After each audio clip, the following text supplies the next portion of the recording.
যে অস্ত্র কেনা হয়েছিল জনগণের নিরাপত্তার জন্য, যে সামরিক বাহিনীর বেতন হচ্ছে জনগণের ট্যাক্সের টাকায়, সেই অস্ত্রই আজ তাক করে রাখা জনগণের বুকে। এশিয়ার একের পর এক গণতান্ত্রিক দেশে এই নির্মম বাস্তবতা এখন নিত্যদিনের ছবি।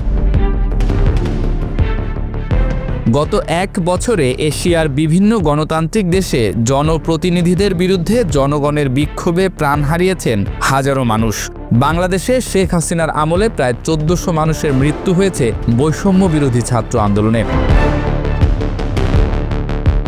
মিয়ানমারে সামরিক অভ্যুত্থানের পর থেকে প্রায় ৬,৮০০ নাগরিক নিহত হয়েছেন। নেপালে সোশ্যাল মিডিয়া নিষেধাজ্ঞার বিরুদ্ধে প্রতিবাদে এ পর্যন্ত মারা গেছেন ১৭ জন। শ্রীলঙ্কায় ২০২২ সালের অর্থনৈতিক সংকটের সময় গোটা গোগামা আন্দোলনে নিষ্ঠুর দমনপীড়নে আহত হয়েছেন শতাধিক মানুষ। ইন্দোনেশিয়ায় এ বছরের শুরু থেকেই সরকার বিরোধী বিক্ষোভে ৩,০০০-এরও বেশি মানুষকে আটক করা হয়েছে। ফিলিপাইনে মার্কোস জুনিয়রের বিরুদ্ধে বিক্ষোভে নিয়মিত পুলিশি নিপীড়নের ঘটনা ঘটছে। দক্ষিণ কোরিয়ায় এ বছরের শুরুতে প্রেসিডেন্ট ইউন সুক ইয়েওলের সামরিক আইন জারির বিরুদ্ধে প্রতিবাদীদের ওপর নিপীড়নের ঘটনাও ঘটেছে।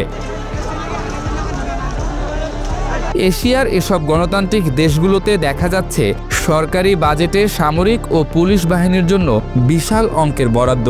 মিয়ানমারে গত ২ বছরে সামরিক বাহিনী নজরদারি প্রযুক্তির, ড্রোন এবং হ্যাকিং সফটওয়্যারের জন্য লাখ লাখ ডলার খরচ করেছে, যা ব্যবহার করা হচ্ছে সাধারণ নাগরিকদের ওপর নিয়ন্ত্রণ প্রতিষ্ঠার জন্য। থাইল্যান্ডে ২০১৪ সালের সামরিক অভ্যুত্থানের পর থেকে জনগণের কর দিয়ে কিনেছে এমন সব অস্ত্র ব্যবহার করা হয়েছে প্রো ডেমোক্রেসি আন্দোলনকারীদের বিরুদ্ধে। আন্তর্জাতিক গবেষণা সংস্থা IDE এর সাম্প্রতিক প্রতিবেদনে দেখানো হয়েছে এশিয়ার গণতান্ত্রিক দেশগুলোতে ডেমোক্রেটিক ব্যাকস্লাইডিং এর ৫টি প্রধান পদ্ধতি ব্যবহার করা হচ্ছে। বিচার বিভাগকে নিয়ন্ত্রণ করা, নির্বাচনী ক্ষেত্র বিকৃত করা, বিরোধী দলকে দুর্বল করা, নির্বাহী ক্ষমতার সম্প্রসারণ এবং নাগরিক পরিসরকে সংকুচিত করা। এসব কৌশল প্রয়োগের মাধ্যমে সরকারগুলো জনগণের প্রতিবাদের কণ্ঠস্বর রুদ্ধ করে দিচ্ছে, আর তখনই তারা ব্যবহার করছে জনগণের টাকায় কেনা অস্ত্র। আজকের এশিয়ায় সরকারগুলো শুধু ঐতিহ্যবাহী অস্ত্র নয়, বরং ডিজিটাল নিপীড়নের নতুন মাত্রা যোগ করেছে। ইন্টারনেট সংযোগ বিচ্ছিন্ন করা, সামাজিক যোগাযোগ মাধ্যম নিষিদ্ধ করা, ভুয়া সংবাদ আইনের নামে মত প্রকাশের স্বাধীনতা হরণ এখন সাধারণ ঘটনা। মিয়ানমারে ইন্টারনেট বন্ধ, বাংলাদেশে সোশ্যাল মিডিয়া নিষেধাজ্ঞা, নেপালে একই ধরনের পদক্ষেপ, এসবই জনগণের টাকায় কেনা অস্ত্রের মাধ্যমে বাস্তবায়িত হচ্ছে। তবে এশিয়ার সর্বত্রই দেখা যাচ্ছে জনগণের অভাবনীয় সাহসিকতা ও প্রতিরোধ।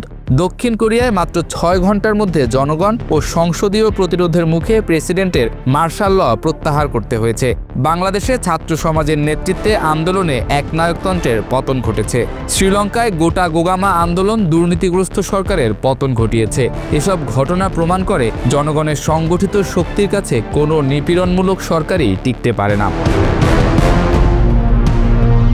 এশিয়ায় গণতান্ত্রিক পশ্চাৎপসরণের এই ঘটনাগুলো আন্তর্জাতিক ভূ রাজনীতিরও প্রতিফলন। চীন ও রাশিয়ার মতো কর্তৃত্ববাদী শক্তির উত্থান, আর্থিক সংকট এবং অভ্যন্তরীণ দ্বন্দ্বের প্রভাবে এই অঞ্চলের অনেক সরকার জনগণের বিরুদ্ধে অস্ত্র তুলে নিতে বাধ্য হচ্ছে। বিশেষত কোভিড-১৯ পরবর্তী অর্থনৈতিক সংকট ও জীবনযাত্রার মান বৃদ্ধির চাপে সরকারগুলো আরও দমনমূলক হয়ে উঠছে। এশিয়ার এই গণতান্ত্রিক সংকটকে ঘিরে সাধারণ মানুষ প্রশ্ন তুলছে, জনগণের অর্থে পরিচালিত সরকার ও রাষ্ট্রযন্ত্র কী করে জনগণেরই বিরুদ্ধে দাঁড়াতে পারে?